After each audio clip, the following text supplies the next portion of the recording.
Buenas tardes a todos y comenzamos, si os parece, rezando la oración del sínodo. En el nombre del Padre, y del Hijo, y del Espíritu Santo. Amén.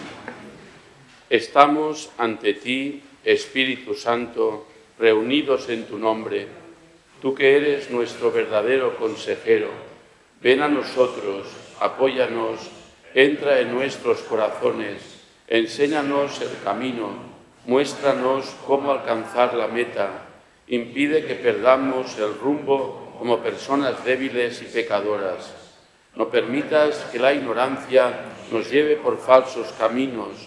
Concédenos el don del discernimiento para que no dejemos que nuestras acciones se guíen por prejuicios y falsas consideraciones. Condúcenos a la unidad en ti para que no nos desviemos del camino de la verdad y la justicia, sino que en nuestro peregrinaje terrenal nos esforcemos por alcanzar la vida eterna. Esto te lo pedimos a ti, que obras en todo tiempo y lugar, en comunión con el Padre y el Hijo, por los siglos de los siglos. Amén.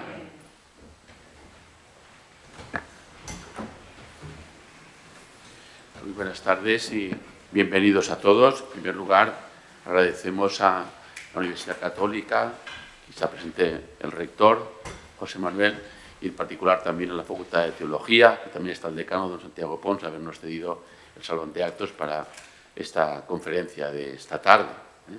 En primer lugar, vamos a presentar al conferenciante, Luis Miguel Castillo Gualda, que nació en 1965 aquí en la ciudad de Valencia, licenciado en farmacia, fue ordenado sacerdote para la archidiócesis en 1995, donde ha ejercido el ministerio pastoral como párroco en varios destinos. Realizó los estudios de Filología Clásica en la Universidad Libre de Roma y se doctoró en Teología Patrística en el Instituto Augustinianum, dependiente de la Universidad Lateranense de la Urbe. Fue llamado a la Santa Sede para trabajar en la Secretaría de Estado como Scriptor Latinus de los papas Benedicto XVI y Francisco. Actualmente es rector de la Basílica del Sagrado Corazón de Valencia y profesor de patrología en la Universidad Católica de dicha ciudad. Ha sido nombrado por designación pontificia padre sinodal para el sínodo de la sinodalidad, interesado en divulgar el pensamiento y la espiritualidad de los padres de la Iglesia. Realiza con esta meditación una aportación a la reflexión sinodal con doctrina del doctor de la Gracia y obispo de Hipona, San Agustín. Nos referimos a esta publicación. El Santo Padre regaló a todos los padres sinodales al final de la segunda sesión del sínodo. Después de la conferencia que tuvimos el curso pasado sobre la primera sesión, anunciamos que al concluir la segunda volveríamos a llamar a don Luis Miguel para que nos hablara del documento final, un documento que presenta unas importantes conclusiones para la vida de la Iglesia en el futuro. En él se afirma que la sinodalidad es una dimensión constitutiva de la vida de la Iglesia que implica caminar juntos como pueblo de Dios. Un documento que busca impulsar una renovación de la Iglesia para que sea más participativa, misionera y en salida, viviendo la comunión en la diversidad.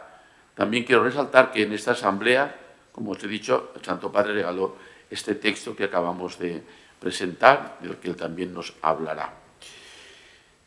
Al finalizar esta segunda sesión del sínodo y de la publicación del documento final, el pasado mes de marzo, se anunció una nueva fase de implementación del sínodo, fase que culminará con una asamblea eclesial en octubre de 2028. Por tanto, de alguna manera continuamos también con el sínodo. Ya desde la Comunidad Episcopal Española se darán indicaciones de cómo organizar esta fase de implementación. Pues de todo esto nos viene a hablar y a dialogar con nosotros esta tarde. Le agradecemos su presencia por contar con él y poder escuchar su testimonio recogido en la misma aula sinodal. Tenemos ya la palabra a don Luis Miguel. Gracias. Os hemos repartido, si no está en una entrada, un guión. Os he preparado un guión para seguir este discurso testimonial. Voy a intentar seguirlo. Si me apremia un poco el tiempo, pues lo abreviaré para que pueda haber al final un pequeño espacio por si alguien quiere hacer alguna pregunta, un momento breve, aunque sea, de diálogo, ¿no? Una vez más, yo agradezco a la Vicaría de Evangelización, en la persona de don Juan Melchor Seguí, la posibilidad de dar testimonio de lo que he vivido, pensado, rezado y aportado durante la Asamblea Universal del Sínodo en Roma, este pasado mes de octubre, en mi condición de padre sinodal con voz y voto. Ya lo hice el año anterior, como ha dicho don Melchor, con motivo de la primera asamblea. Os doy también las gracias a cada uno de vosotros que estéis aquí presentes y que mostráis interés por este tema, que concierne a la vida de la Iglesia, por ende a todos nosotros. Saludo especialmente a los miembros de la Facultad de Teología que estéis aquí, al rector, el señor rector, don José Manuel Pagán, al decano, don Santiago Pons, profesores, algunos alumnos que nos acogen. Yo no soy el más entendido. Eso es lo primero que tengo que decir. No lo soy.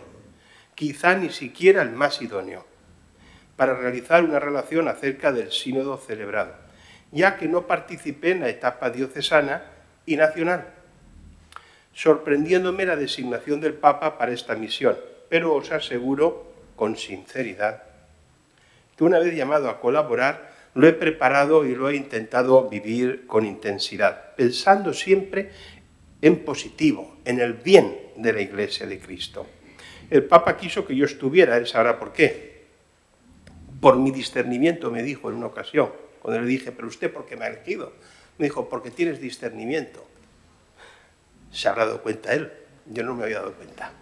En fin, el caso es que lo que con autoridad puedo hacer esta tarde es dar mi testimonio y mi visión personal, eso sí, argumentada, de este acontecimiento eclesial celebrado. Soy consciente de que lo que voy a exponer aquí y ahora es todo muy mejorable. Sé que algunas cuestiones son discutibles u opinables. Quedaos, por favor, con lo mejor.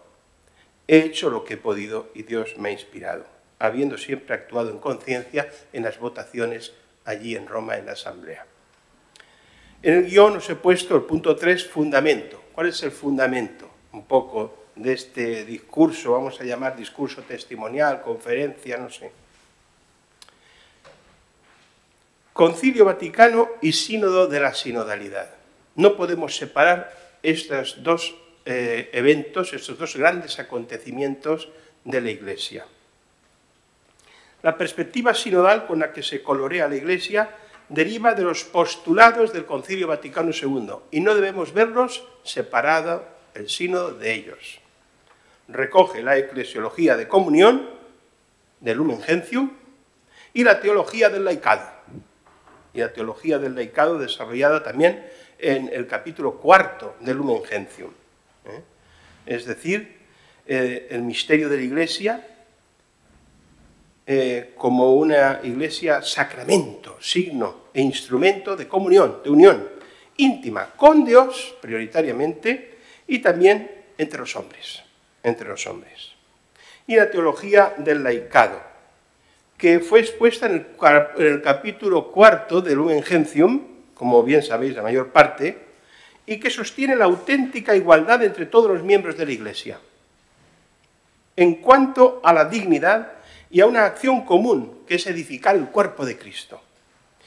Y la teología del laicado se complementa a este capítulo 4 con el decreto sobre el apostolado de los seglares en Apostolicam Actuositatem, sobre todo en el capítulo 1, donde afirma que el apostolado de la Iglesia lo es ejercido por obra de todos sus miembros, de diversas maneras. A los apóstoles y a sus sucesores se está refiriendo a esta naturaleza sacramental de la Iglesia, mediante el episcopado. Les confirió Cristo el encargo de enseñar, santificar y regir, pero también a los seglares, porque esta es una de las grandes novedades del concilio. Los tria munera, el oficio de enseñar, el oficio de santificar, el oficio de regir, lo recibe toda la comunidad eclesial, que es una comunidad de ungidos, de bautizados. No solo de una forma piramidal la jerarquía. Ahora bien,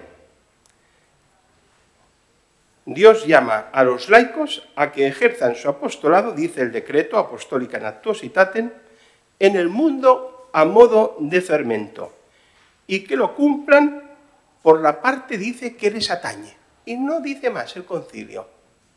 De hecho, esta es una de las grandes cuestiones, la conciliación de los oficios de Cristo, sacerdote, profeta y rey, regir, santificar, enseñar entre el laicado y el ministerio ordenado. Y el instrumentum laboris e incluso el documento final lo sigue dejando igual de vago. No se ha concretado. Será una de las grandes labores de la eclesiología, por una parte, del magisterio, por otro, de ir perfilando para que no se confundan las identidades. Puesto que si somos un cuerpo funciona bien cuando cada miembro realiza su función adecuada, su función específica. Debe haber, pues, una complementariedad y una corresponsabilidad entre los pastores y el resto del pueblo, porque los pastores también son pueblo, no confundiendo sus funciones. Como he dicho, debemos reconocer en el presente sínodo de la sinodalidad, os dais cuenta de que es un sínodo, digámoslo así, no que versa sobre una temática, como en otras ocasiones, la Iglesia de África, la Iglesia en la Amazonía, la familia, los jóvenes, es un sínodo estructural, contempla la naturaleza misma de la Iglesia, está casi entrelazado con el Lumen Gentium. Cuando Juan XXIII convoca el Concilio Vaticano II, hizo una exploración a todo el episcopado universal. ¿De qué se va a hablar? Porque tenía la inspiración de que había que ayornar la Chiesa, pero no sabía cómo aterrizar. Refiere una anécdota el cardenal Ratzinger entonces, que era asesor teólogo del cardenal de Colonia, de que se reunió la conferencia episcopal, no existía como tal, pero se reunieron los obispos alemanes, y uno que tenía fama de santidad, muy sabio, es el que había inspirado el Lexicon Philologium Kirche, el de Ratisbona, dijo: no olviden, por favor, hablar de Dios. Dicen que esto le quedó impreso a Ratzinger cuando lo escuchó, ¿no? Con aquella autoridad que tenía aquel obispo. No olviden hablar de Dios. De lo que se optó hablar es sobre la naturaleza de la Iglesia, naturaleza y misión de la Iglesia. Es la gran novedad del Concilio Vaticano II. ¿Cómo se dispone la Iglesia en este mundo, ¿no? ¿Qué fin tiene? ¿Cuál es su estructura íntima? Pero, como dice Ratzinger, he descubierto al preparar esta conferencia una conferencia que él dio en el año 2000 con motivo de los 50 años con motivo del gran jubileo del 2000 sobre la recepción del Concilio Vaticano II. Y es muy luminosa, como todo lo que escribió aquel Papa, en aquel momento cardenal, en el que recoge de nuevo el tema, hablar de la Iglesia para hablar de Dios, no separarlo. Y lo mismo podríamos decir del sínodo. No vayamos a crear ahora un metalenguaje más con el sínodo, inflando estructuras. Es decir, a veces nos complace mucho a los miembros de la Iglesia estar siempre hablando autorreferencialmente, como dice este Papa, de la Iglesia. La Iglesia tiene una índole escatológica. Vamos hacia Dios. Somos sínodo porque caminamos juntos, guiados por el Espíritu, hacia Dios Padre, con Cristo.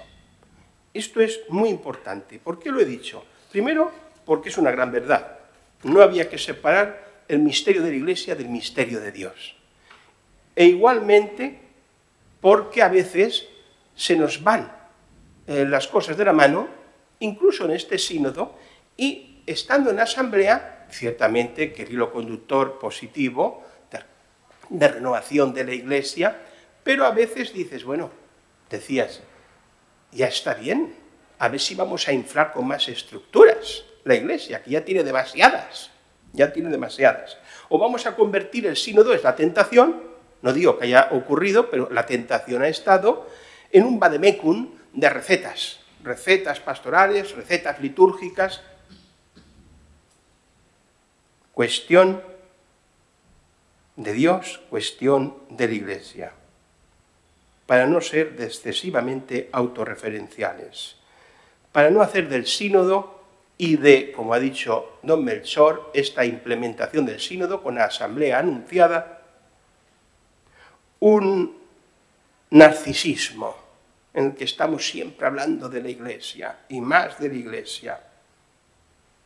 La Iglesia ha nacido con perspectiva escatológica, orientada a Dios, y con éxtasis esencial, es decir, con vocación de salida de sí misma. ¿Para qué? Para anunciar a Cristo a todas las gentes. Para eso, no para crear funcionariado eclesial. Esa no es la finalidad de la Iglesia. Es para salir. Para salir. Luego la Iglesia existe para expandir el reino de Dios y a su servicio está el concilio y el sínodo. No para hacer un entretenimiento mutuo, como la Sagrada Liturgia, ya también en aquel documento luminoso, Ratzinger denunciaba, haciendo de una forma pareja de la Iglesia una entidad superestructural, separada del tema escatológico y de Dios, y hacer de la liturgia un carrusel, que es lo que a veces ha pasado después del concilio. Es decir, una especie de entretenimiento de la comunidad y no, como dice allí el gran cardenal Ratzinger, hacer de la liturgia adoración de Dios. La liturgia está concebida para la adoración de Dios, ¿no? Va de la mano. Por lo tanto, en estos fundamentos, en estos primeros momentos de esta breve conferencia, quede claro que el sínodo no es un invento de moda. Es verdad que ha habido un papa que tiene esa sensibilidad. Si hubiera habido otro, quizá no lo habría hecho. Pero bueno, está todo en las manos de Dios y en la divina providencia. Pues con Francisco, que tiene esa sensibilidad, después de celebrados unos cuantos, cada 4 años, sínodos, después de Pablo VI, que es el que instituye el sínodo de los obispos, se ve la necesidad de ir cristalizando las reformas del Concilio Vaticano II. Después del Concilio Vaticano II somos miembros de la Iglesia y todos amamos la Iglesia, no nos avergonzamos de reconocer que hubo una cierta debacle. Bueno, la gente hizo con muy buena intención lo que hizo y lo que pudo. La culpa no es del concilio. Es un momento de crisis, un momento de cambio social extremo. La Iglesia se está adaptando a los tiempos, cómo expresar la verdad eterna al hombre de sus días. Y entonces el Concilio Vaticano comienza un germen de reforma.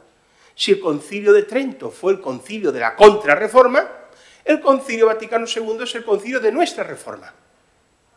Un concilio pastoral, sí, pero también dogmático. 3 constituciones dogmáticas sobre la Iglesia, sobre la revelación, sobre la Iglesia en el mundo actual. En fin, quiero decir con esto que no podemos pensar que esto es una pesadilla, un rollo que ha traído pues, un papa que le gusta esto.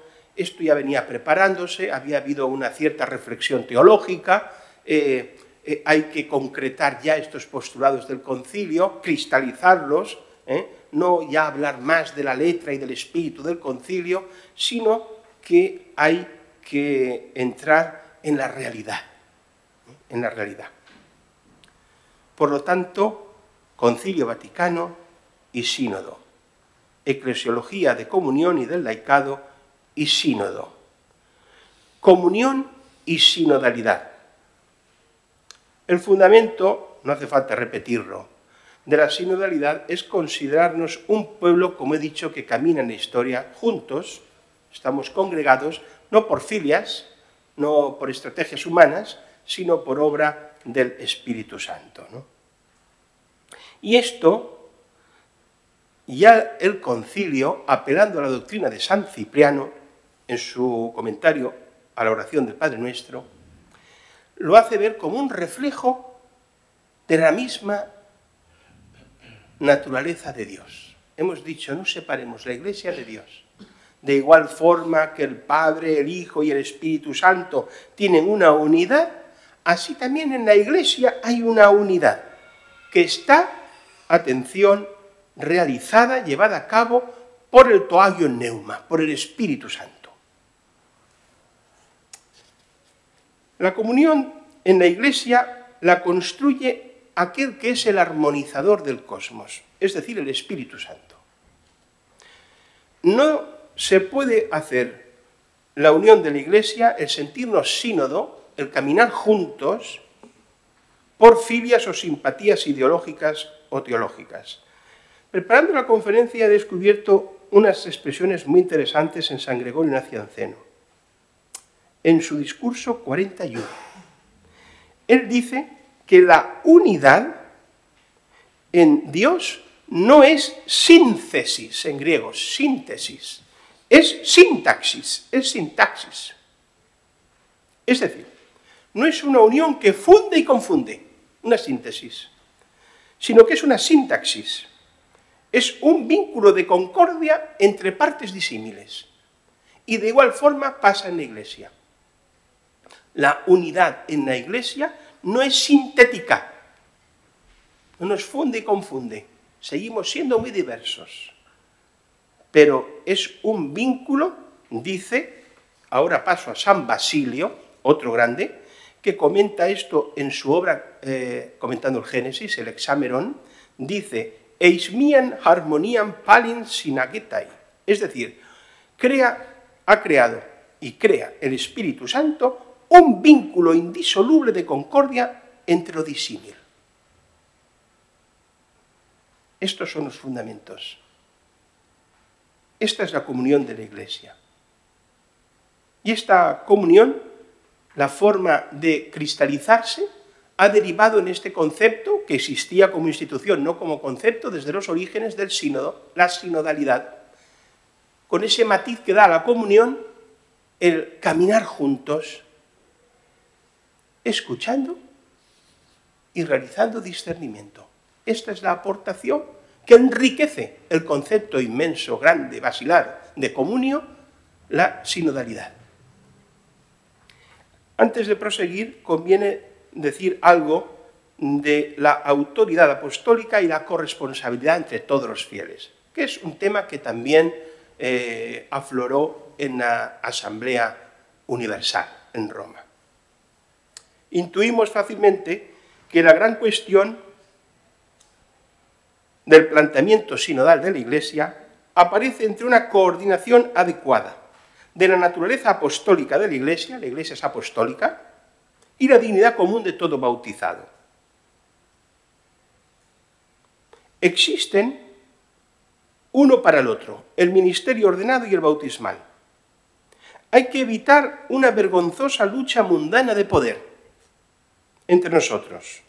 Yo no voy a entrar aquí en esta tarde porque en principio no tengo ni capacidad para hacerlo, ni tiempo, ni es el lugar adecuado o el momento adecuado, en la vexata cuestión del triamura, como ya he introducido antes, o la potestas regiminis, la potesta de régimen. Iremos viendo cómo esto que ha dejado vago el Concilio Vaticano II y sigue dejando vago el sínodo, se va a llevar a cabo. ¿Cómo se podrá coordinar? Hemos visto que el Papa ha puesto al frente de un dicasterio no a un arzobispo, sino a una mujer. Bueno, dos ya. Creo que es en el gubernatorato y luego en el dicasterio para la vida religiosa. Es decir, ¿de dónde viene la potestas? ¿De la estructura sacramental? ¿De la misio? No lo sé. No es este nuestro objetivo hoy. Pero sí que es el despertar nuestras conciencias a que habrá que delimitar las identidades. No es que no haya hecho bien el Papa, si lo ha hecho, bien hecho está. Es una dignificación del laicado.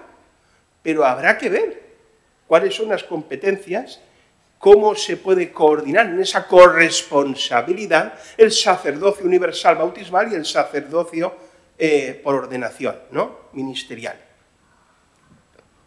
Porque, como digo, el concilio lo dejó así en Lumen Gentium 31, hablando de esto acerca de los laicos, en la parte que a ellos corresponde. ¿Pero cuál es esa parte? Cuando luego vuelve, parece que hay idas y venidas en el concilio. He estado leyendo estos días con profundidad los documentos. Luego vuelve otra vez, es como si se abriera una puerta hacia el laicado y luego se vuelve otra vez hacia la jerarquía y dice, bueno, en Apostólica Nauctositatem, dice, pero los sucesores de los apóstoles, los obispos, esos gobernarán en su propio nombre y autoridad, no de forma delegada. Y luego vuelvo otra vez, en la parte que les corresponde. En fin, como veis, la conjunción de la autoridad que existe en la Iglesia, no poder mundano, pero existe autoridad, no somos una anarquía, somos un pueblo, somos un cuerpo con cabeza. La Iglesia es apostólica, o sea, esencialmente se funda en la sucesión de los apóstoles, en los obispos.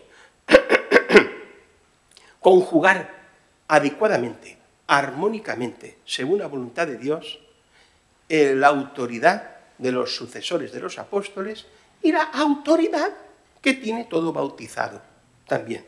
Esto, a mi modo de ver, será una gran reflexión eclesiológica y magisterial en los próximos años, porque que nos quede claro que de aquí no volvemos para atrás, ¿eh?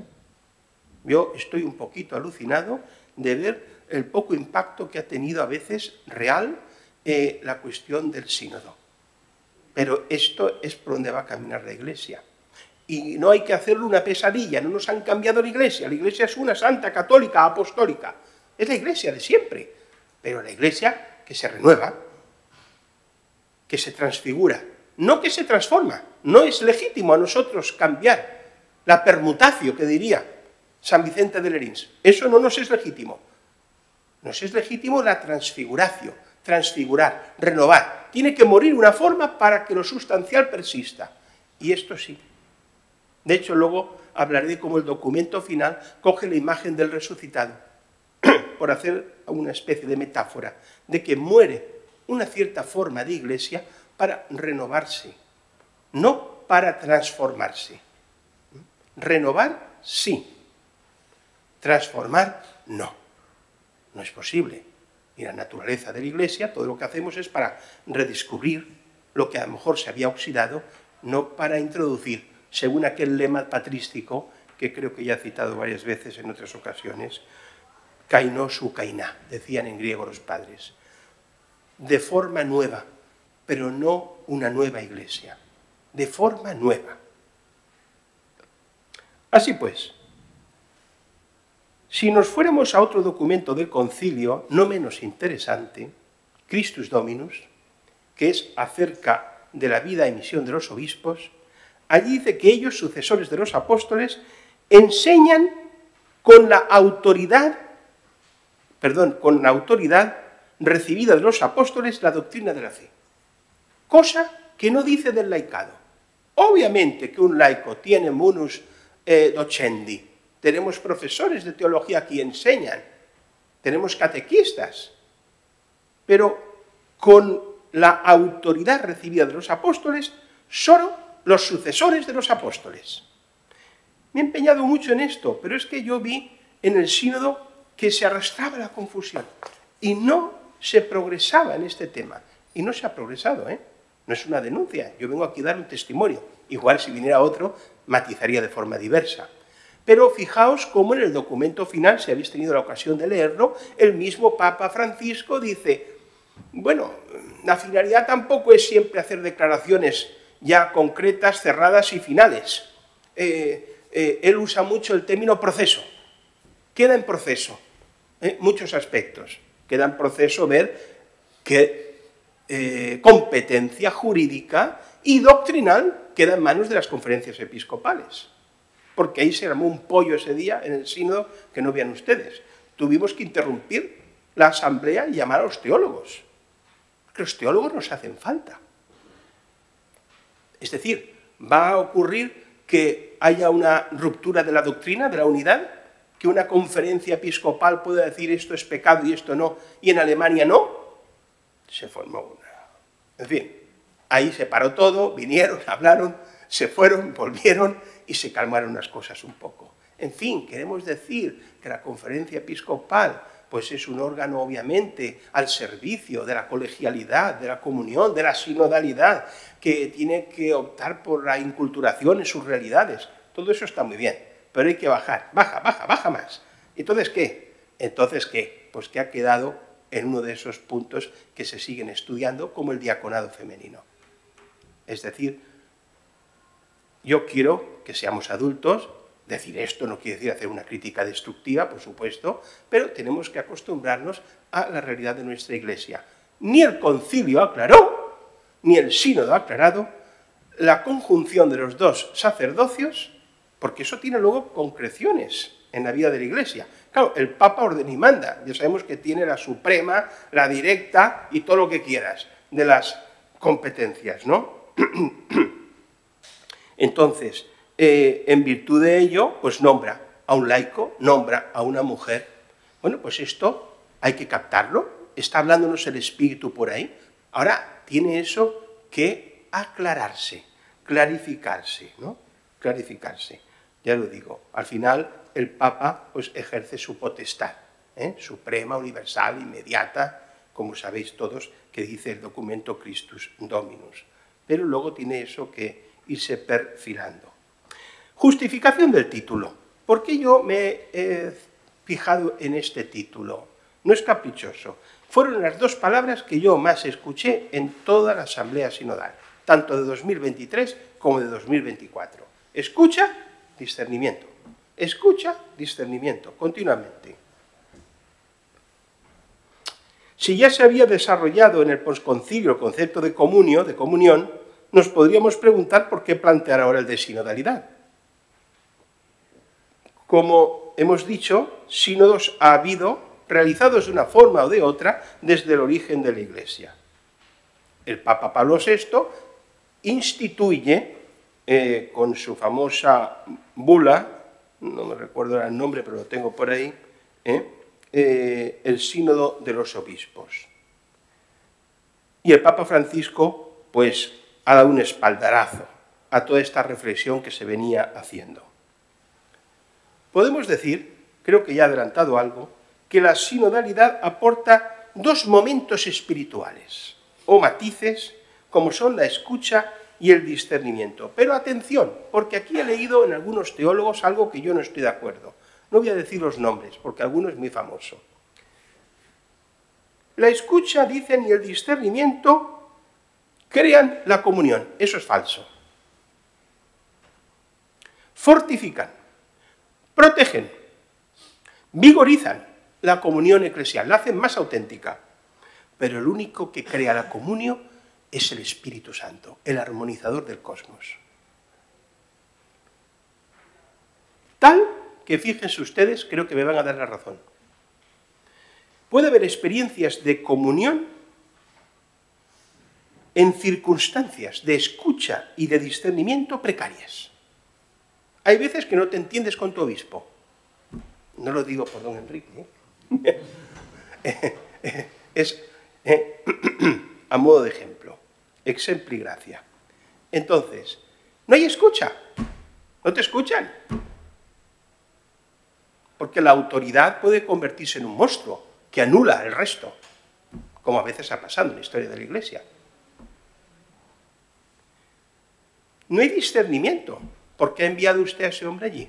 ¿Por qué ha ordenado a este? ¿Por qué no ha ordenado al otro? No ha hecho usted un ejercicio de discernimiento. Y sin embargo puede haber entre ese fiel y su párroco, entre ese presbítero y su obispo, comunión. La hay, porque esa la hace el Espíritu Santo, que es mucho más potente. Ahora bien,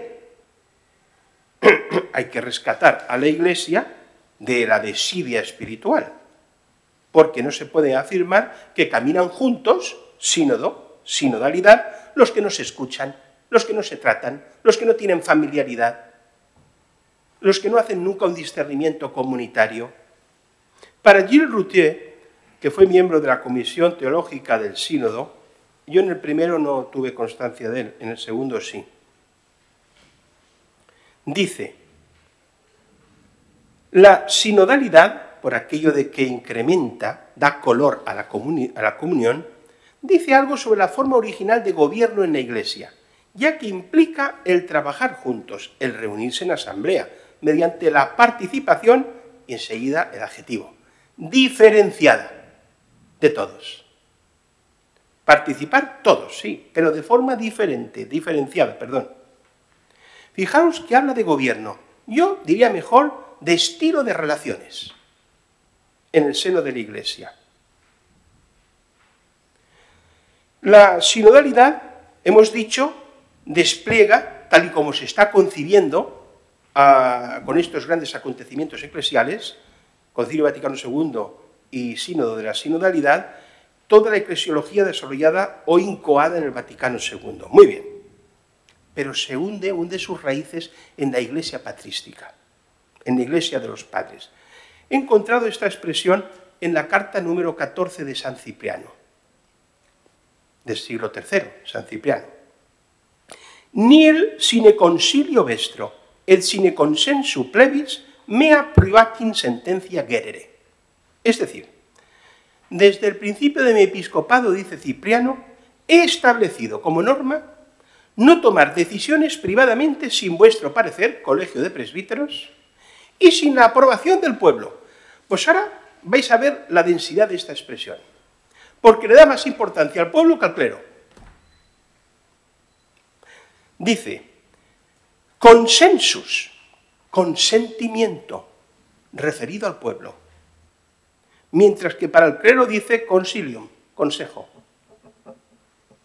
¿Qué ha pasado con esto que todos hemos estudiado de la eclesiología de Francisco, la vuelta de la pirámide? Pasado que con el tiempo ha habido una deformación, hay que aceptarlo, no vamos a enjuiciar a nuestros padres, pero que poco a poco, lo que es una comunidad de hermanos, la Iglesia se ha ido haciendo casi monocolor, era clero, la Iglesia es el clero.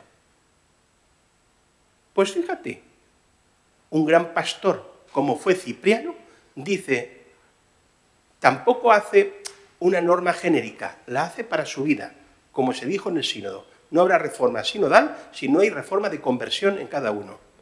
Dice, primero, que haya consilium de vosotros, pero no quiero hacer nada en contra del parecer del pueblo. Quizá a veces puede hacerlo, porque tiene una autoridad suprema, el obispo, el pastor, el sucesor de los apóstoles, por supuesto. Tiene que tener una última libertad y una última palabra acreditada y cualificada. Pero esto es un estilo de forma de vida sinodal. Es esto, no es otra cosa, sino hay que hacer grandes rollos para aplicar la sinodalidad. Él se estaba refiriendo a la elección de candidatos para las órdenes, a la consagración de obispos, a si tenían que volver a la comunidad los que habían caído en la persecución, los lapsi, se estaba refiriendo a estos. Pero él prosigue en esa carta número 14, muy interesante, léanla, y hay traducciones. Dice, como requiere el honor mutuo, trataremos los asuntos en común. Sicut honor mutuus possit, in commune tractabimus. Así trataremos las cuestiones. Sería un buen regalo para los que van ordenando obispos, en la epístola 14 de San Cipriano. Se la podemos regalar para que inicies un buen camino sinodal. En fin, don Melchor no se cabrea, ¿no? Él tiene paciencia. Bien. No hay que caer en idealizaciones de la Iglesia antigua. Tenemos un punto de apoyo que estimula la práctica de la buena sinodalidad, que nunca será recurrir a un modelo mundano, porque si la monarquía absoluta es un modelo sociológico mundano que ha regido en otros momentos de la historia de la Iglesia, ahora también podemos copiar el modelo democrático. No, no se trata de hacer un parlamentarismo, nos lo insistió varias veces el Papa Francisco. Esto no es un parlamentarismo. La verdad revelada no la vota el hombre. Ahora bien, como en la mismísima Iglesia medieval aún sostenía aquel principio jurídico, y tenemos aquí a un jurista, lo que a todos atañe debe de ser decidido por todos. Eso dicen estas recopilaciones jurídicas, viene del derecho romano, que el Papa Bonifacio en la Edad Media mantuvo. En la misma Edad Media, con el césaropapismo. Esto es un axioma. No sé por qué por ahí he visto que dicen que esto lo dijo San Cipriano. Lo he estado investigando, no lo ha dicho jamás Cipriano. Es un axioma del ambiente jurídico romano que fue asumido por la Iglesia, sobre todo medieval, y desde entonces. Lo que a todos atañe se ha decidido por todos. Peculiaridad del presente proceso sinodal. Este sínodo ha sido especial, todos lo sabéis, por eso estamos aquí. ¿Es un sínodo episcopal o es una asamblea eclesial? Hay quien ha llamado a este sínodo el miniconcilio de Francisco. No queriendo convocar un concilio, ha hecho algo inaudito. Nunca un sínodo se prolongó de esta forma en el tiempo, ni tuvo una consulta previa tan universal, ni en él participaron miembros de la Iglesia que no fueran sucesores de los apóstoles.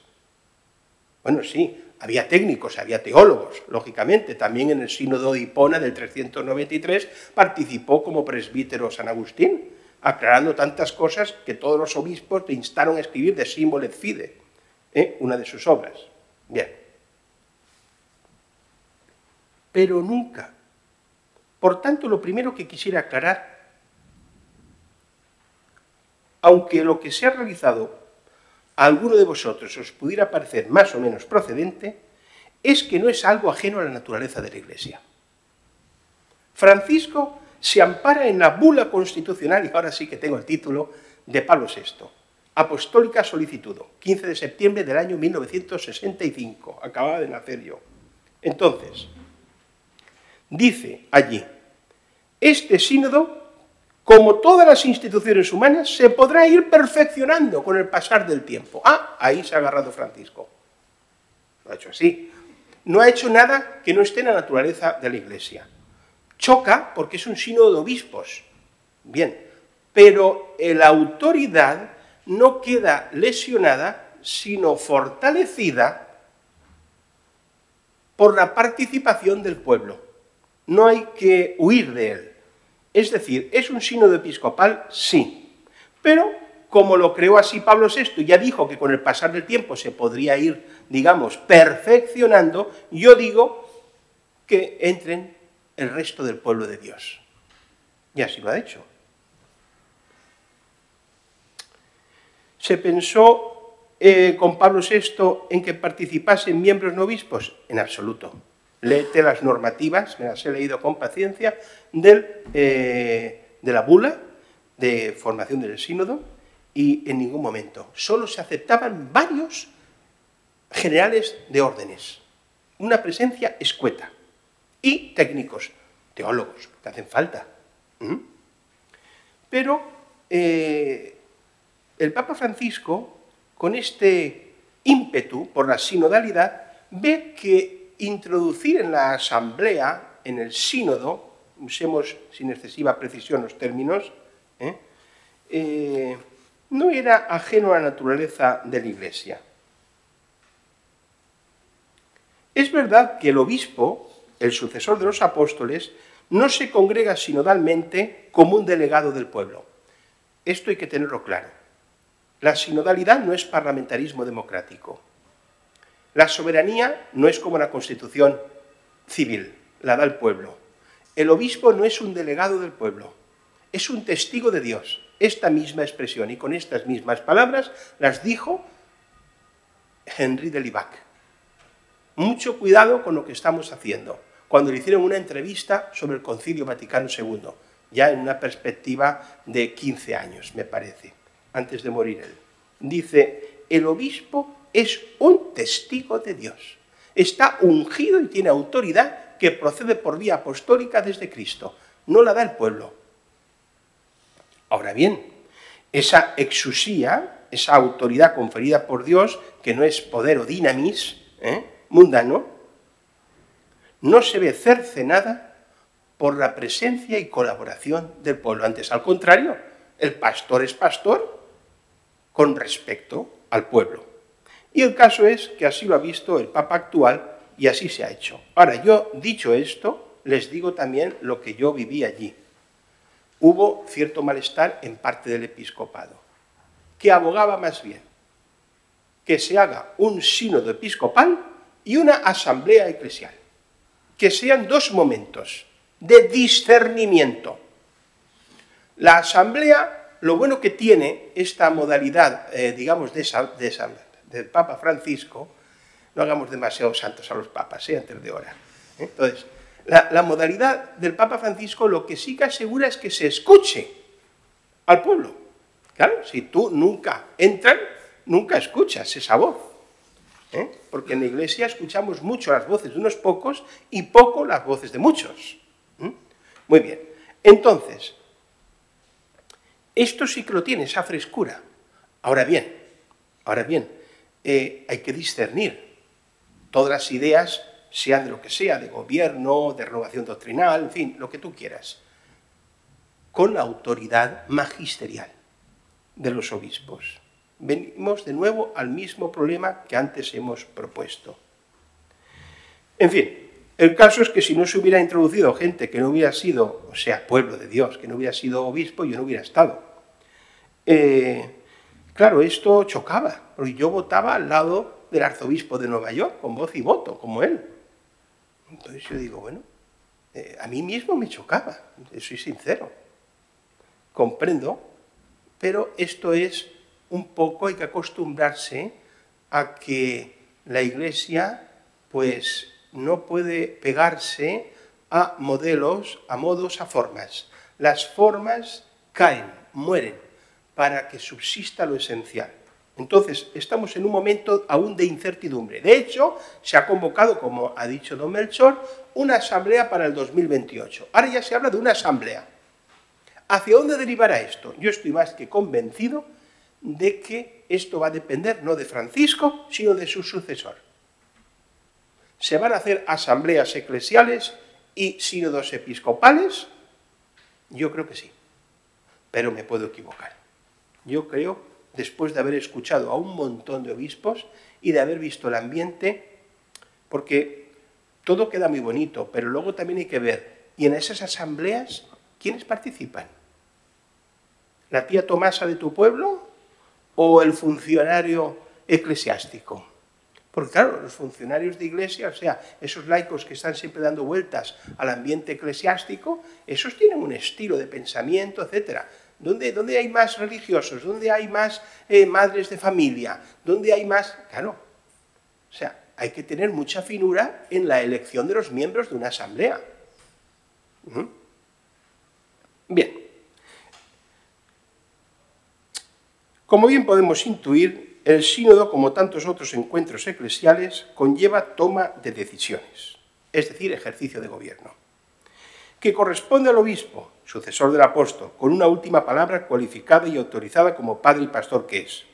Esto no porque sea mejor o de condición superior, a modo de una casta clerical alejada del pueblo, sino porque tiene esa función. Léete Hechos 20:28. San Pablo dice, tened cuidado de vosotros y de la grey, en medio de la cual os ha puesto el Espíritu Santo como vigilantes, episcopeo, que vigila, que ve desde arriba. Y asimismo lo dijo el Concilio Vaticano II en el decreto Christus Dominus sobre la vida de los obispos. Cuando dice, los obispos han sido constituidos por el Espíritu Santo, es carismático, que les ha sido dado verdaderos y dice auténticos maestros de fe, magister fidei, pontífices y pastores. Este ejercicio de gobierno debe de ser un ejercicio, por supuesto, de amor y de servicio, no despótico, no anulando al pueblo. ¿Claro? Si todo lo hace el obispo, pues es un factotum, es un cuerpo deformado, solo tiene cabeza. El Espíritu habla también a través del pueblo por su condición de profeta. Hay que escucharlo, hay que escucharlo. Porque hay gente que no gobierna, manda. Y mandar no es gobernar. Mandar es ser un tirano, un mandón. No es ser una cabeza visible, un pastor bueno. Ahí me decían el otro día que llegó un cura a un pueblo, no en nuestra diócesis, me comentaba esta anécdota en el sínodo el cardenal Omeya. Y lo primero que dijo allí al consejo pastoral y a todos, aquí el que manda soy yo. Bueno, ese chico, más que una parroquia, necesitaba un sanatorio. ¿Un sanatorio? Que lo traten. Es una vocación a ser mandón. Para eso no te hagas cura. Porque la cabeza tiene que armonizarse. Dice la antífona de Pentecostés, aplicada del libro de la sabiduría al Espíritu Santo, que llena la tierra y como da consistencia al universo no ignora ningún sonido. Con esto no estoy metiendo en duda que hay autoridad en la Iglesia, por supuesto, no estoy metiendo en crisis esto, pero es que como no lo entendamos así y no trabajemos en la formación sacerdotal, en la praxis diocesana, de esta forma vamos a llegar a un cataclismo, porque las posturas se van a ir distanciando y va a pasar algo. Y en la Iglesia cuando pasa algo es malo, pasa que se divide y se inflige herida al cuerpo de Cristo. Es mejor ir entrando en los caminos de la obediencia y en el circuito de la caridad. Es necesario. El que es de Dios no anula al que tiene al lado. Yo tengo siempre ese principio.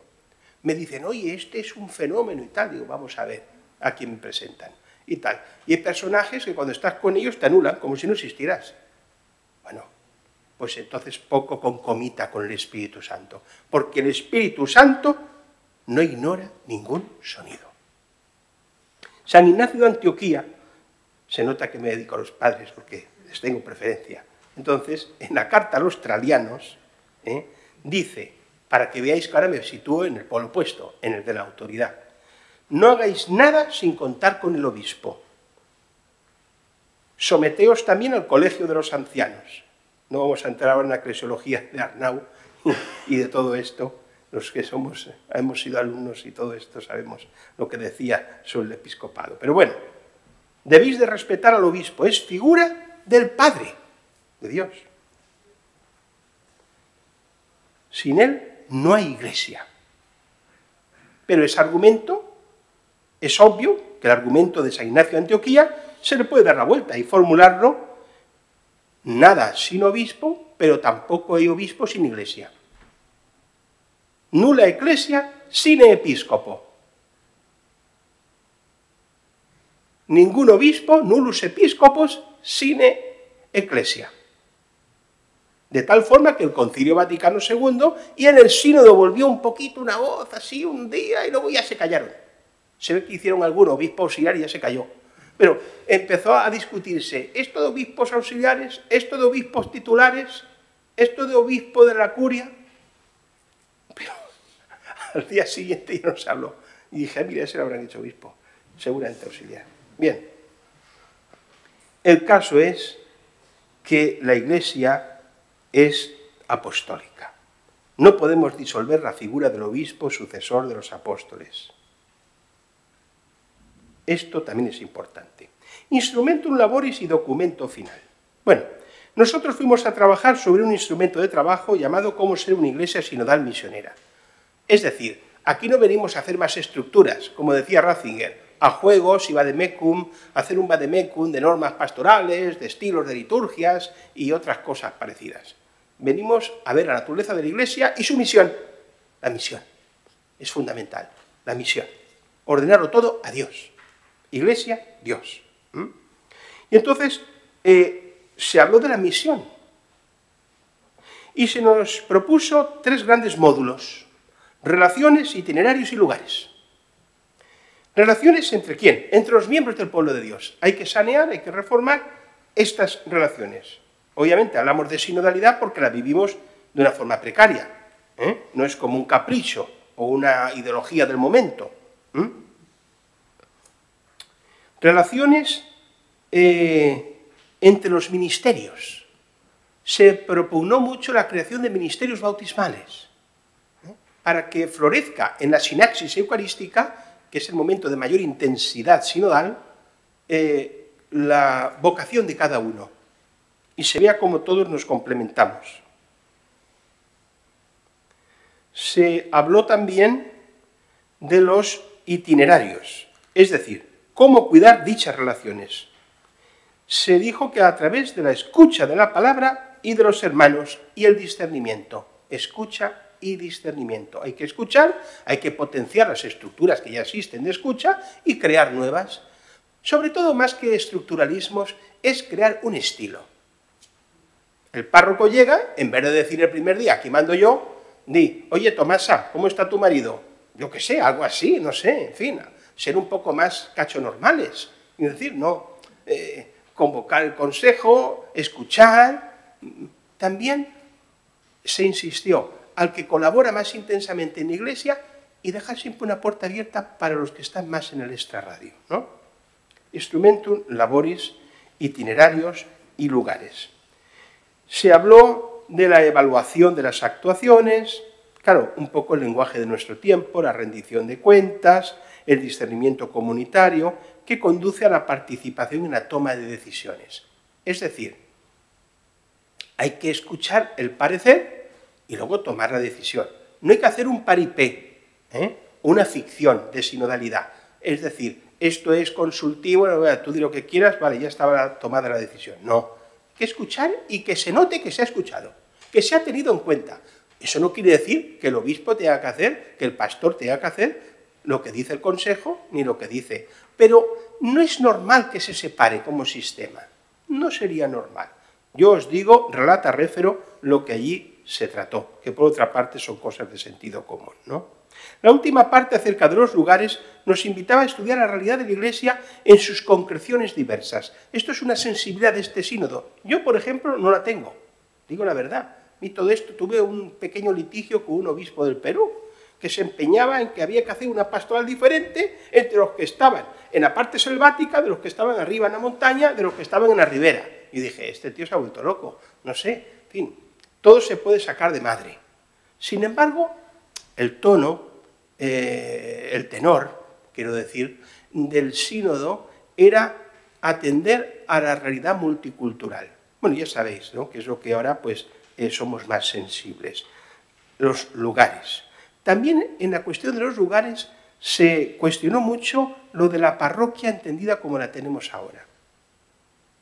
Todo esto está tratado en el sínodo, no quiere decir que haya llegado a las diócesis, pero llegará. No sé si lo veremos todo, los de aquí, pero llegará. Se atendía a la movilidad humana, por el trabajo, por el turismo y por la migración. Y a dar más importante a los nexos, a las relaciones, que a la topografía, a decir, bueno, la parroquia, como tenemos la división diocesana, y no se puede quitar que sería un caos, por supuesto, pero dar importancia a las parroquias de tipo personal. Esto casi más que geográfico. Porque en este ámbito de la conversión de lugares o de vínculos, se trató también de una forma especial la relación entre todos, unos y uno. Es decir, entre la sinodalidad, la colegialidad y la primacía, es decir, entre el pueblo, los obispos y el Papa. Claro, ya Juan Pablo II dijo, ayúdenme a cómo se debe de ejercer el ministerio petrino, porque el ministerio petrino puede convertirse en un leviatán, es decir, con esa jurisdicción y potestad universal, suprema, en fin, pues puede anular todo. Había un cierto malestar, todo hay que decirlo, ¿no? Esto no nos quita ni lo entrañable, ni el respeto y la veneración respecto a nuestro pontífice, de que por una parte fomentaba la sinodalidad y por otra parte hacía más que ningún otro pontífice motus propios. Entonces, ¿cómo se ve esto? Incluso el episcopado español, allí representado, elevó una queja, esto como es público se puede decir, de cómo había sido tratado con el tema de los seminarios, sin consultarse. La Santa Sede, una intromisión, dicen, brutal. Yo ese tema no lo he tocado. Es decir, el Papa está llamado también a la conversión. Tiene que ejercer sinodalmente su ministerio petrino. No quitamos su autoridad suprema, tiene que haber un garante de la unidad universal de la Iglesia. Pero esto no está al margen del papado. ¿El documento final qué hace? El documento final es un documento un poco poético, si lo habéis mirado.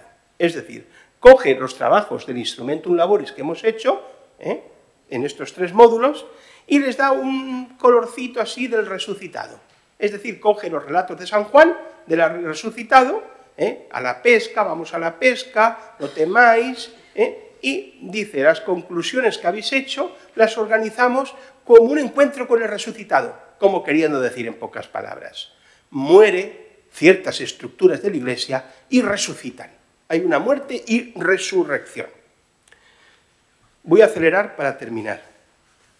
La escucha.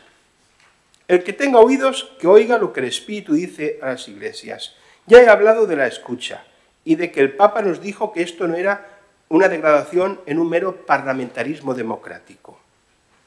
No hay que copiar modelos mundanos, ni monárquicos absolutos ni democráticos. Como ya dijo esto el cardenal Daniel Lu en su día, al afirmar que no se trata, después del concilio, de atemperar estilos de monarquía con otros más modernos democráticos. No se trata. Eso es seguir siendo prisionero de las estructuras sociológicas.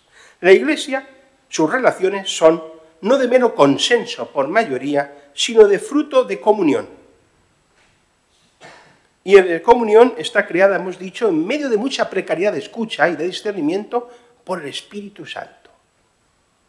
Pero siempre que se prepara una etapa de reforma en la Iglesia, como tú, de renovación personal, de conversión, porque ¿qué queremos reformar si no nos convertimos? Primero tiene que convertirse el corazón del hombre para renovar las estructuras de la Iglesia. Tiene que haber una intensa escucha. Nos dio una meditación la madre Ignazia Angelini, basada en San Benito. San Benito, en un momento de caos del mundo antiguo, no ha aparecido aún la síntesis de la Edad Media, empieza su opúsculo, su Regula Benedicti, ¿con qué palabras? Ausculta fili precepta magistri. Escucha, hijo, los preceptos del maestro. Como ya Israel está llamado a escuchar, Shema Israel. Es decir, escucha. Siempre que viene la reforma, tiene que haber una previa escucha, para que no sea una vomitada de ideología, sino una escucha de Dios. Y ella continuaba, como era benedictina, comentando aquello de la regla. Hay que escuchar a Dios a través de su palabra. Y manifestar, dijo, un cierto estilo manifestaba Benito de estilo sinodal, un anacronismo, pero en fin, por el consejo. En el capítulo 3 de la regla se habla de la llamada a los hermanos al consejo. Porque lo que importa, dice San Benito, y decimos nosotros aquí y ahora, es llegar juntos a la vida eterna. Regula Benedicti, capítulo 72. Y para eso, ¿qué propone Benito? Nil amori Christi preponere, no anteponer nada al amor de Cristo. Amando a Cristo, sobre todo, el monje, el cristiano, puede llegar a vivir el amor a cada uno de sus hermanos para alcanzar juntos la salvación. El caso es que, insistiendo en el tema de la escucha, se nos inició, con todo un seminario, en la conversación en el Espíritu. Era muy gracioso vernos en Sacrofano, me tocó allí con Christoph Schönborn, estaba también el secretario de Estado, Parolin, y luego una mujer que solo conocía su nombre, quién sabe. Y allí estábamos. Eso es bonito. Quiero decir, esta es la Iglesia. Tiene una dignidad el secretario de Estado, no lo vamos a quitar, y un señor cardenal. Pero estaba allí con aquella madre de familia que había, de las pocas madres de familia, porque a mi modo de ver hubo pocas madres de familia y demasiados funcionarios eclesiásticos. Pero en fin. Y allí se nos inició, que no sé si aquí la diócesis habrá hecho algo, no estaría mal la idea, don Melchor, de hacer algo así, sobre el método de la conversación en el Espíritu, para las reuniones pastorales, ¿no? Tiene que haber una escucha de Dios a través de los hermanos. No es conversación de temas espirituales, no. Es conversación, trato, conversatio en latín, en el Espíritu. De tal forma que tú no podías interrumpir al otro aunque no pudieras soportar lo que estabas escuchando. Es decir, él se expresa, primero se hace silencio y oración, luego te expresas tú, se vuelve a hacer un tiempo de silencio. El método es farragoso, no es excesivamente práctico, a mi modo de ver. Si se quiere hacer como allí un verdadero ranking de escucha, al final te embruteces, porque yo te puedo escuchar a ti con finura 10 minutos, pero no 3 horas. Al final cierras el oído. Esos son un poquito los puntos débiles del método. Don Luis Argüello también argumentó así. El método no hay que absolutizarlo, porque hay una tendencia a exportar el método como el método de la Iglesia. Eso es un error. Es un método, no es el método. Y ya puestos a hacer las críticas constructivas, diré que tiene sus puntos débiles. En el Concilio Vaticano II, muchos padres de los mayores decían, había relaciones preparadas por comisiones de teólogos y se discutían.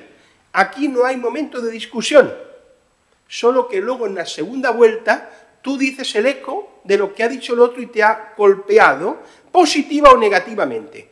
Al final se intenta llegar a una especie de acuerdo en el que no tiene por qué haber síntesis, sino que pueden surgir nuevas ideas o saltar una chispa de algo que no se te había ocurrido. Tiene su genialidad y tiene su utilidad, pero no lo es todo. ¿Por qué? Porque eso funcionará bien si los que hacen la conversación en el espíritu comparten una misma fe. Pero ¿quién te dice a ti que el que está interviniendo ahí no tiene una fe dañada y te introduce un concepto de la ideología de este mundo? ¿Cómo lo vas a poner al mismo nivel que alguien que tiene familiaridad con Dios y vive en la fe de la Iglesia? Porque una cosa es allí en el sínodo delante del Papa hacerlo, y otra cosa es luego en la parroquia de Benimarfull. Entonces, esto hay que tener cuidado. Entonces, yo creo que se ha optado demasiado. Dicen que si están los jesuitas detrás. No lo sé, no lo sé. Esto estaría bien, pero como digo, por supuesto que el método exige una confrontación final con el magisterio y con la teología. Los teólogos también se veían un poquito desplazados en el sínodo, los que yo escuché. No hace falta decir nombres. Bien, voy a ver si acabo en unos minutos ya. Voy a saltar esto porque lo de escucha de la comunidad de autoridad apostólica, porque de alguna forma... Bien, hay que escuchar a la Iglesia también, es decir, al magisterio. Decía San Agustín en su tratado 32, comentando el Evangelio de Juan, que si amamos a la Iglesia tenemos el Espíritu Santo. No queremos hacer una conversación en el Espíritu, no hay que despreciar la tradición, el magisterio. No podemos hacer, como ya aquí tuvimos una lección maravillosa de Koch, sobre el tema de la hermenéutica de la ruptura o de la no mera continuidad, sino reforma. O sea, sabemos por San Buenaventura que la obra de Cristo va adelante. Opera Christi pro fictione, non de fiction, dice San Buenaventura. Esto se lo oí yo al Papa Benedicto. Es decir, la Iglesia no se mueve por reacción. Todos los movimientos que hay ahora un poquito de reacción, que están un poco asustados, yo lo puedo comprender, y hay que escucharles. Se lo he dicho varias veces al Papa. Pero hombre, haga una fiesta de tradicionalistas y tráigalos aquí, que escuchándose se entiende la gente y se enriquecen todos, porque algo de verdad tienen. Ya que dice en su lucha contra los donatistas San Agustín que nunca vio ninguna facción en la que no hubiera una chispa de verdad. Por lo tanto, tenemos que avanzar, no actuar por reacción. La Iglesia no va nunca hacia detrás, no es restauracionista, pero hay que escuchar a la Iglesia, no puede crear ruptura. No puede crear ruptura. Bien. Por último, el ejercicio de la escucha también se lleva a través de una lectura atenta y de fe de los signos de los tiempos. Esto es una cosa de los signos de los tiempos, muy del Concilio Vaticano II, de Gaudium et Spes, no vamos a entrar ahí. Pero, ¿por qué digo esto? Y es muy importante. Yo me daba cuenta cuando veía allí la universalidad de la Iglesia y luego las tendencias que tenemos a formar pequeñas burbujas, pequeños grupos, pequeñas comunidades, que es donde se vive la fe, por supuesto, en la comunidad. Pero fijaos, la Iglesia no puede derivar nunca en ser un reducto sectario, sino en ser un resto de esperanza. Vamos hacia un Pusillus Grex, eso es verdad, lo anunció Benedicto XVI. Vamos a ser reducidos, no aniquilados, pero sí reducidos a un Pusillus Grex, a un pequeño rebaño. Pero esto no nos tiene que hacer esta es la sana Iglesia, esta es la burbuja de salvados, la Iglesia es un ente, una sociedad estática, cerrada, segura, que solo que hace que bendecir y condenar. No. Decía San Agustín que la Iglesia es un corpus per mixtum. Estamos bien mezcladitos todos allí. Y aún más, lo citaremos luego. Lo importante es que no caigamos, porque podemos caer en ser un reducto. Nos encontramos bien. La seguridad. A veces las facciones más tradicionalistas de la Iglesia caen en este error. A mi modo de ver, no quiero ofender a nadie. En todos hay verdad. Pero hace falta que prime la unidad. Los donatistas ya pusieron en juego y en jaque a Agustín y a la Iglesia del norte de África. Somos los puros. No hemos traicionado el Evangelio con las persecuciones. Mirad vosotros, católicos, cuántos cayeron, cuántos lapsi. Pero San Agustín les dice, os olvidáis del principio de universalidad. Securus judicat orbis terrarum.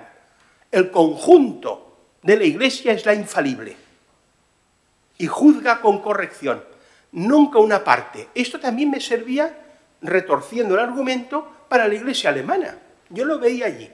Los alemanes, que estuvieron calladitos en el sínodo, por cierto, no sé por qué, dieron mucha más guerra a los norteamericanos, pero en fin.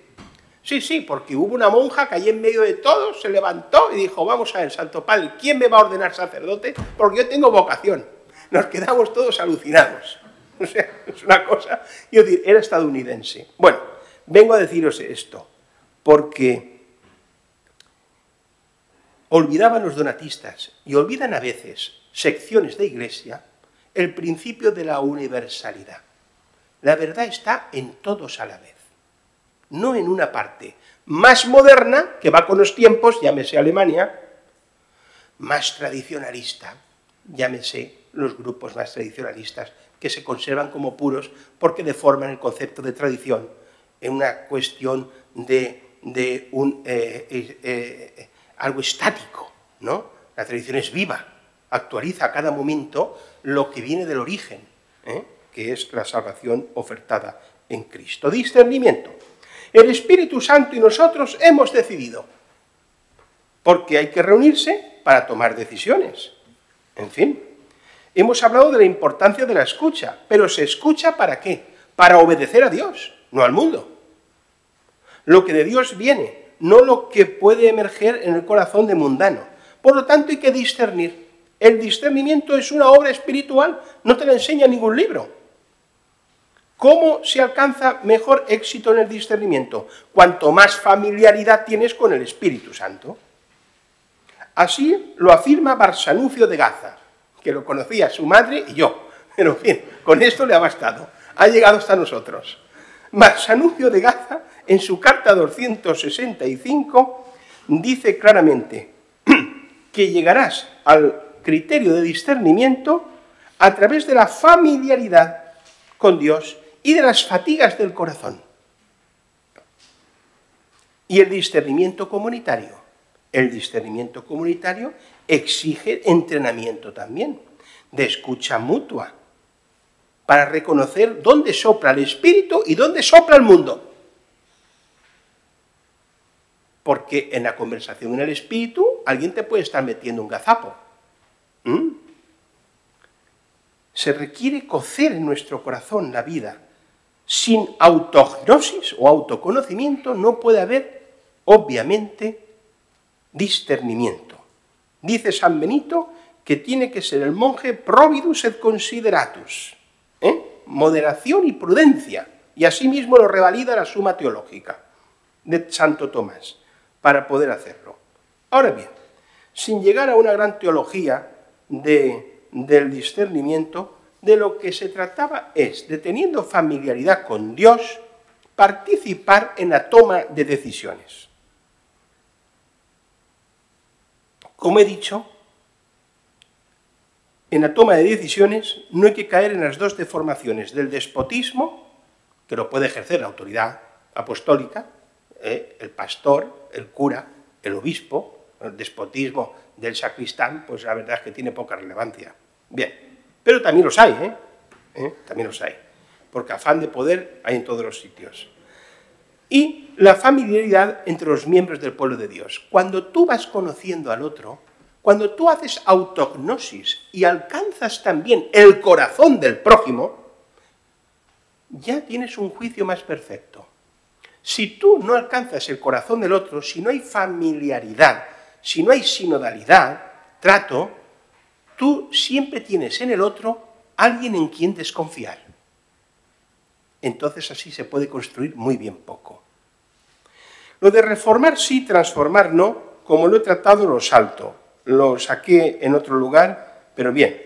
Aquí lo único que yo quería insistir, ahora sí que me pongo un poco del lado del que ama la tradición, es que no podemos, porque a veces en el sínodo yo decía, pero esta persona que ha intervenido parece que quiera deconstruir la Iglesia.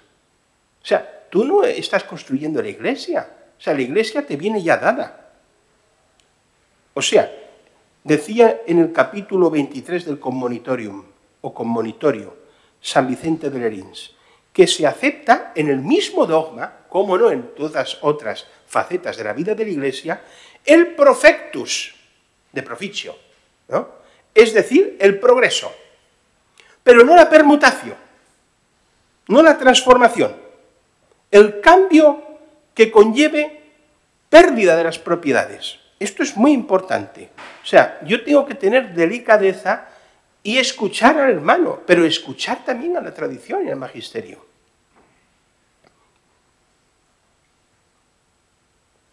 Como cité antes, San Agustín nos dice, hay que escuchar en una iglesia que es un permixtum, es decir, un cuerpo mezclado, donde estamos todos. Y hay que discernir para ver dónde está la obra del Espíritu de la obra del mundo.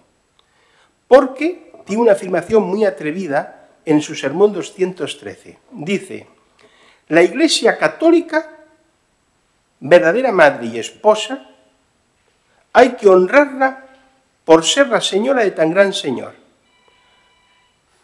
Grande y singular la misericordia del esposo para con ella. La encontró prostituta y la hizo virgen. La encontró prostituta y la hizo virgen. No vaya a ser que recorramos el camino inverso, que la cojamos virgen en su fe y la prostituyamos. Porque dice San Agustín también, creo que es en el mismo sermón, pero no estoy seguro, dice, no todos somos vírgenes en el cuerpo, pero todos estamos llamados a ser vírgenes en el espíritu, manteniendo la fe pura de la Iglesia. Meditación sinodal, si me pasara el libro, yo hice esta meditación que es cum vobis et pro vobis, ¿no? Y al Papa, pues por lo visto le gustó, no sé, dijo que se publicara en unos días y se repartió a todos los miembros del sínodo. Esta meditación no surgió por mi iniciativa. Me lo pidió el cardenal Prevost, Robert Prevost, que es el de la Congregación de Obispos. Dijo, como yo tuve una intervención en la Asamblea General en la que cité a San Agustín, y le gustó mucho porque él es agustino. Y me dijo, no estaría de más que usted escribiera algo. Se lo dije al Santo Padre y me dijo, hazlo. Y entonces yo me dediqué este año pasado a escribir, tampoco he descubierto el Mediterráneo. Pero en fin, he organizado una serie de citas de San Agustín donde se ve estas vivencias y cómo lo vive, estas doctrinas que estamos diciendo aquí, sinodales, ¿no? Esto crea que sea la mayor contribución, que es el florilegio de textos. El título ya es sinodal.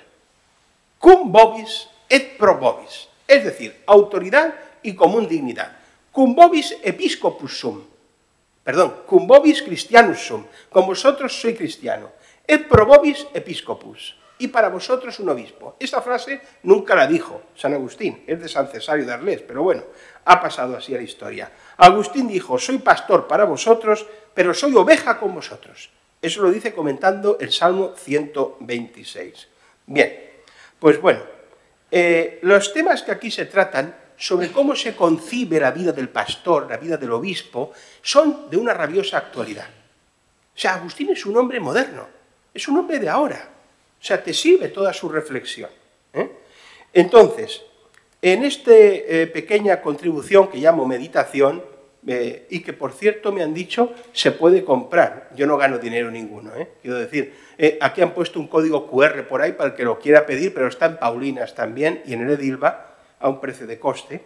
Pues bien, en esta meditación me atreví a proponer, y se lo dije de palabra al Papa, a San Agustín como patrono del episcopado católico. No he tenido ningún éxito, tengo que decirlo. Vamos, ni puñetero éxito, nada, ni caso. Pero, en fin, me escuchó con mucha atención. Y los obispos, todos los que eran agustinos, que eran una pléyade, sí, cómo no, pero vamos, nos hemos venido de allí y se ha disuelto todo. Entonces, esto se supone que lo tenía que apoyar ahora el cardenal Prevost, no sé por qué él tiene ese rubor, no lo quiere pedir, a las conferencias episcopales, que reflexionando la sinodalidad, la doctrina, la teología del doctor de la gracia, pues dijeran, vale la pena proponerlo a la congregación de ritos, bueno, a la congregación de liturgia y de los santos como nuevo patrono y patrono. En fin, bueno, no, yo estoy acostumbrado a no tener muchos éxitos en muchos campos, no pasa nada. Lo más original, como digo, es el florilegio de textos y la interpretación final en 3 conceptos del pensamiento de Agustín. Caridad, verdad, unidad. Caritas, veritas, unitas. Es el triángulo hermenéutico para Agustín. Si tú, todo su pensamiento y toda su vida pastoral, la puedes cifrar en el equilibrio o armonía entre estos 3 grandes conceptos que quedan vinculados por ese otro grande, que es la gracia, ¿no? Bien, el caso es, vosotros el que queráis, lo leéis, en fin. El amor, la verdad y la unidad han determinado su vida, su pastoral y su reflexión teológica. El tránsito de la impresión de las pasiones al ámbito del amor, la búsqueda continua de la verdad que descubre en el hombre interior, siempre a conquistar con su gran idea de interioridad, de la que fácilmente el hombre se aleja dispersándose en las criaturas, la tensión a la unidad en la que lo diverso se encuentra, sinodalidad, y complementa, son la preocupación del corazón de Agustín. Por eso se le representa siempre con un corazón. Punto último. Impresiones personales y conclusión. Somos un pueblo de discípulos misioneros. No vaya a ser que todo este trabajo sinodal lo hayamos hecho para aumentar e inflar la estructura eclesiástica. Mal asunto sería ese. ¿Por qué? Porque no hay que complicar la vida de la Iglesia. No hay que hinchar las instituciones. Cuanto más simples son, mejor. Cuanto menos artefacto hay, más está Dios. Entonces, hay que dar cabida a la riqueza ministerial del bautismo, por supuesto. Hay que crear nuevos ministerios, por supuesto, pero sin sobrecargar. Hay que atender a la misión. Y en esta misión evangelizar se dijo también mediante el 6º continente, el de eso que yo soy tan malo, el del Internet y todo esto, ¿no? Y respetando las culturas. Esto fue un poco la sensibilidad. Urge, estos son impresiones, son como una lluvia de ideas de lo que yo vi allí como resumen. La reforma de la parroquia. Yo tuve una intervención en la que hablé de esto. Es necesario, porque no hay cristianos, que se introduzca la iniciación cristiana. Es necesario. Hay que intensificar las relaciones. Tiene que haber más vida comunitaria en nuestras parroquias. No puedes estar escuchando la misa al lado de uno que no sabes si ha casado a la hija o ha enterrado al hijo. Eso no es normal. No es normal. Y nos hemos acostumbrado a ello. Hay que tener en cuenta la movilidad y el privilegio de las relaciones a los espacios. Tendremos que pensar también muchas veces más en parroquias personales que territoriales. El tema de las conferencias episcopales. Se apuesta por ellas. Son, y ciertamente lo son, instrumentos de colegialidad y de comunión. Hay que potenciarlas. Pero no son de naturaleza divina, no pertenecen a la naturaleza sacramental de la Iglesia.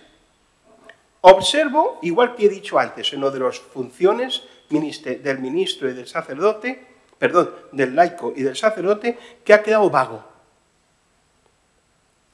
con una llamada a la prudencia y precaución, dice el documento final, para salvar la libertad del obispo.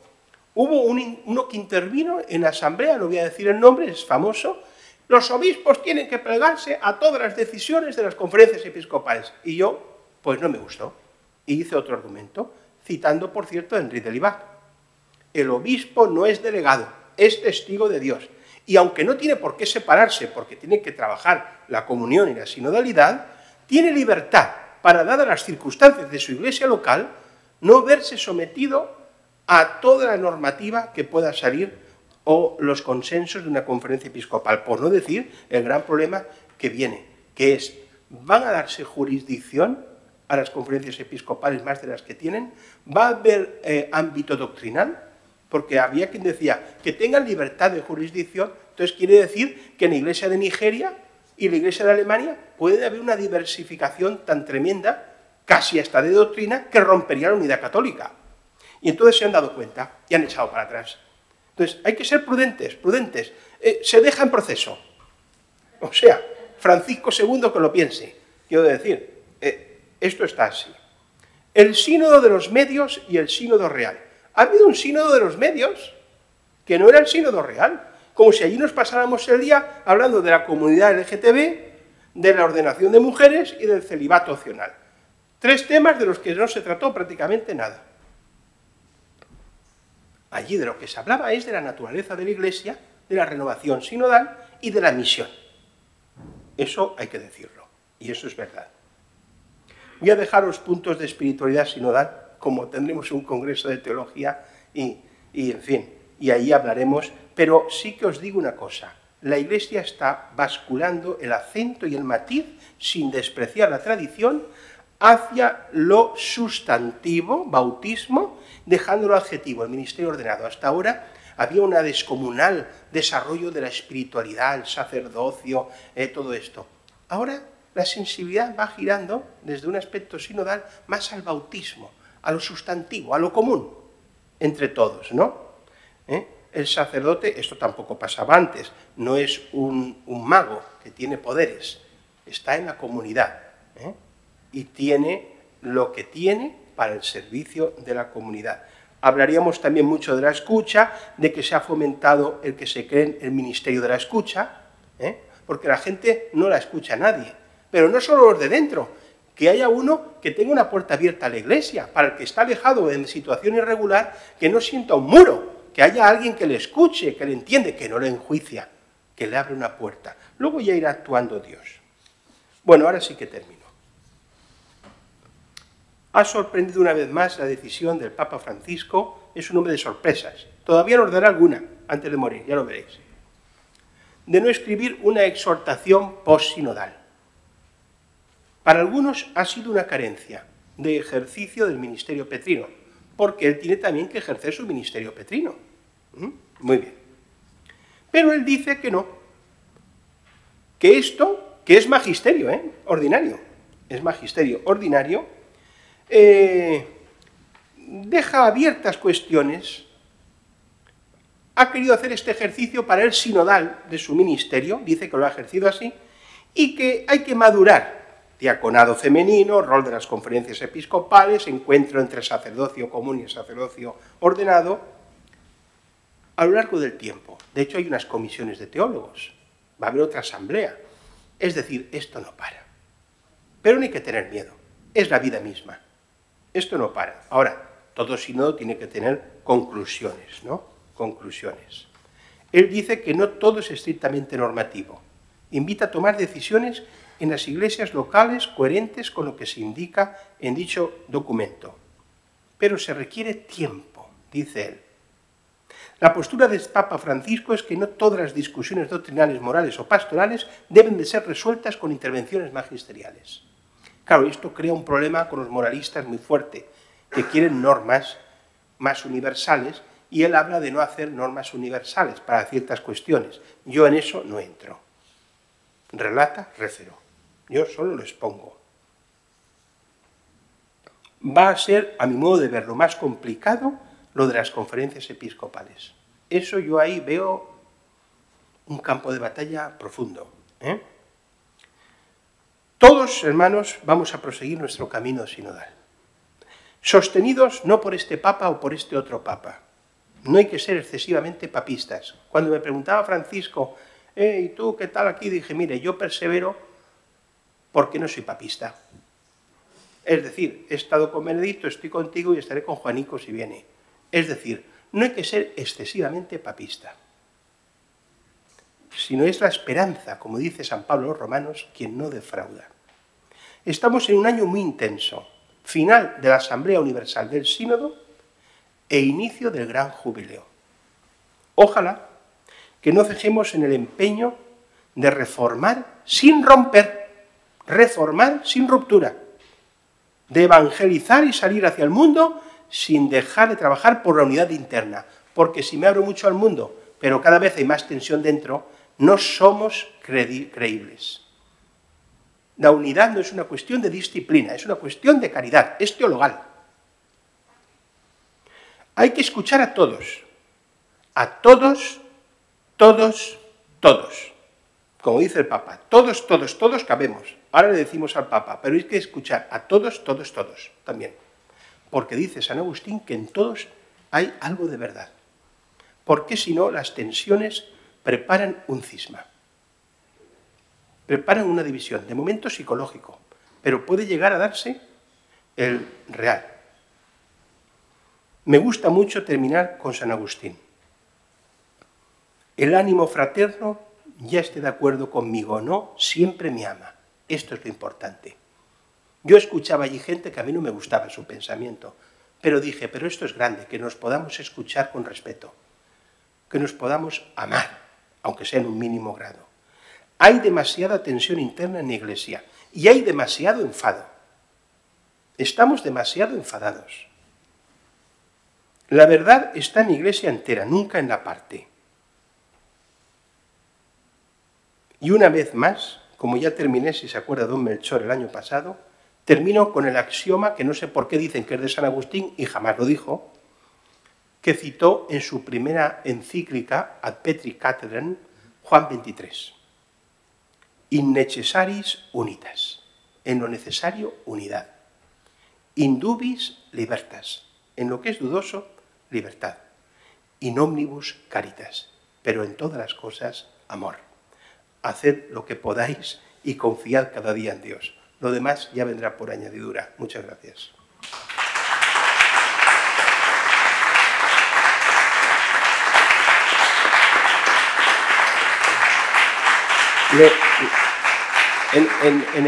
En el resumen en el guión, para que lo tengan, os he puesto una bibliografía de fuentes, sobre todo de Basilio, de San Agustín, de Gregorio Nacianceno y de Vicente de Lerins. Todas estas obras están traducidas al español. Luego, documentos del concilio que tienen una gran importancia para vuestra formación en la cuestión sinodal. Y una literatura secundaria donde hay teólogos que conocemos todos, como Eloy, como Etienne Gilson, luego otro grande, que es un tal Luis Miguel Castillo, ponéis, Yves Congar. Es muy importante que se estudien y lean La verdadera y falsa reforma de la Iglesia, y es muy bueno de Libac, el diálogo sobre el Vaticano II. Tsitsioulas, también lo he consultado, Comunión y Alteridad, es también muy penetrante, es grande, es ortodoxo. Entonces, yo os he dejado esto aquí. Si antes de despedirnos alguno quiere hacer alguna pregunta o algo, aunque sea algún minutejo, pues lo agradeceríamos. Disculpa porque me pongo un poco largo. No sé lo que más. Pues es lo que ha dicho. Si alguien quiere hacer alguna pregunta, alguna aclaración. Ser compasivos, ¿eh? No se le oye a la señora. ¿Se le puede acercar? Porque creo que no hay inalámbrico. Ah, sí, te conozco. Ah, sí, eres de las vírgenes consagradas, ¿no? Consagrada y teóloga. Yo iba a decir, ¿por qué siempre tenemos primero la tradición oral, tradición escrita, el magisterio, documentos? ¿Por qué Sagrada Escritura ante todo? El Espíritu Santo. ¿Y por qué a lo largo de la historia tenemos esta riqueza tan grande han tenido que hacerse tantos folletos a los padres de la Iglesia que hablan mucho de todo y de las vírgenes, muchísimo. Claro. ¿Por qué tanto folleto, tanto librito, tanta reunión, cuando todo está en la esencia, en esa esencia que es esencia del Espíritu Santo? Yo esa pregunta no sé si es para ti, pero me la pregunto mucho. ¿Y por qué lo digo? Porque yo soy la primera que he llevado itinerarios ya con don Carlos Osoro en San Esteban con don Víctor. Y luego y hasta ahora. ¿Por qué? Cuando tenemos un tesoro. Mira, aquí habría que responderte con aquella famosa expresión de Virgilio, íntegros ad fontes. Hay que ir a las fuentes íntegras, ¿no? En latín, fonte es masculino, íntegros ad fontes. Es decir, el Concilio Vaticano II, que es un concilio de reforma, es un concilio no de ruptura, porque es citada toda la tradición anterior y asumida, en la que quiere conectar con las fuentes. La mayor fuente para nosotros es el dato revelado, está claro, porque Dios ha hablado, ha venido a nosotros. Y a partir de ahí el hombre ha interactuado, la relación entre el hombre y Dios. Entonces, sería de desear, como bien dices, que nos acostumbráramos más a ir a las fuentes donde emana el agua pura que a tantos botellitas que nos dan ya empaquetadas, ¿no? Entonces, pero ¿sabes lo que pasa? Que eso es más fácil, ¿eh? Es más simplón, es más resultón y la fuente siempre cuesta más, ¿eh? Volver a la fuente exige un ejercicio por nuestra parte de conversión, de giro, de orientación. Entonces, la Iglesia, yo creo que desde el Concilio Vaticano II, quiere, y no debe hacer nada fuera de ese principio o criterio, volver a las fuentes. Se quiere renovar no porque queremos crear una nueva Iglesia, sino para que sea más fiel a lo que surgió de aquel Pentecostés. Creo yo, no sé si don Melchor. ¿Alguna pregunta más? Señor rector, hombre, aquí... Princeps et yo creo que si hemos escuchado bien ha sido extenso y denso, ¿no? Ha sido denso, sí. Denso y extenso. Es un defecto mío, yo soy denso. No pasa nada, como la leche condensada. No lo digo como crítica, lo digo con una constatación. Digo que si hemos escuchado bien, yo creo que prácticamente nos ha hablado de todos los temas más importantes del sínodo, ¿no? De esta segunda sesión del sínodo. Y creo que eso pues merece pues mucho tiempo para desarrollarlo, como tenemos hasta el año 2028, ¿no? Espero que ella te envíen a ti, ¿eh? Yo en el 2028 espero no ir, te lo digo ciertamente. No, pero yo creo que no lo digo como crítica, la verdad es que realmente ha hablado de todos los temas más importantes y lo ha hecho de una manera pues muy extensa, ¿no? Muy extensa. Esto sí que sea una buena propuesta, ¿eh? Sí, no, lo hemos utilizado ya alguna vez, sí. Hemos utilizado, porque en todos los encuentros se utiliza ya. Por ¿Ah, sí? ¿Ya habéis hecho la conversación? Sí. No me pongas en jaque, si vas a hacer preguntas. No, que yo no sé lo que no sé. Venga, a ver. Simplemente por lo que decías, que efectivamente ha pasado, o daba la sensación de que había pasado desapercibido el sínodo. Estamos muy acostumbrados a que se hace un documento, el Papa publica un magisterio, se publica y se muere. Entonces, de hecho, lo has comentado tú, en el mes de marzo, este mes pasado, ha salido una carta de la Secretaría del Sínodo diciendo que se va a poner en marcha todo el proceso de aplicación del Sínodo. Y algunos, yo he leído en algún artículo de la prensa, como sorprendidos, pero no se había acabado el Sínodo. Y después, obviamente, si lees el Sínodo, dices, todo esto se tiene que ir aplicando. Y efectivamente, aplicando además en diócesis. Y se pedirá rendición de cuentas en la visita al Límina. Del junio de este año hasta diciembre del año que viene, todas las diócesis tienen que ponerse en marcha diciendo esto que hay aquí, qué podemos hacer, cómo lo podemos implementar y por dónde empezar.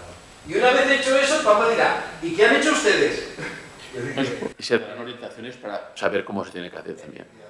O sea, hay que aprovechar las estructuras que ya hay de gobierno y fomentar otras. Sobre todo es el estilo de escucha, del discernimiento, de... En fin. Bueno, Yo creo que damos por finalizado ya, si no hay, porque ya también es ya un poco tarde. No olvidéis al que os interese el librito.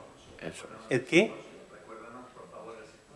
Ah, sí. Bueno, enlazado con el tema, el próximo Simposio Internacional de Teología que promueve la Facultad de Teología de Valencia, como ya sabe el señor arzobispo, y nos ha convocado el señor decano de la facultad, siendo el secretario don Leopoldo, pues va a ser el año que viene, en abril, sobre el tema de la sinodalidad.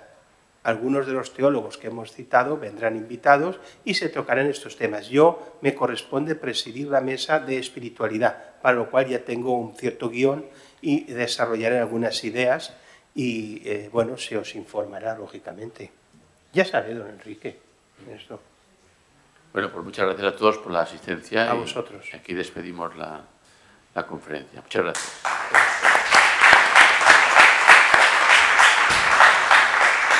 Sobre todo al conferenciante, que se lo ha trabajado mucho.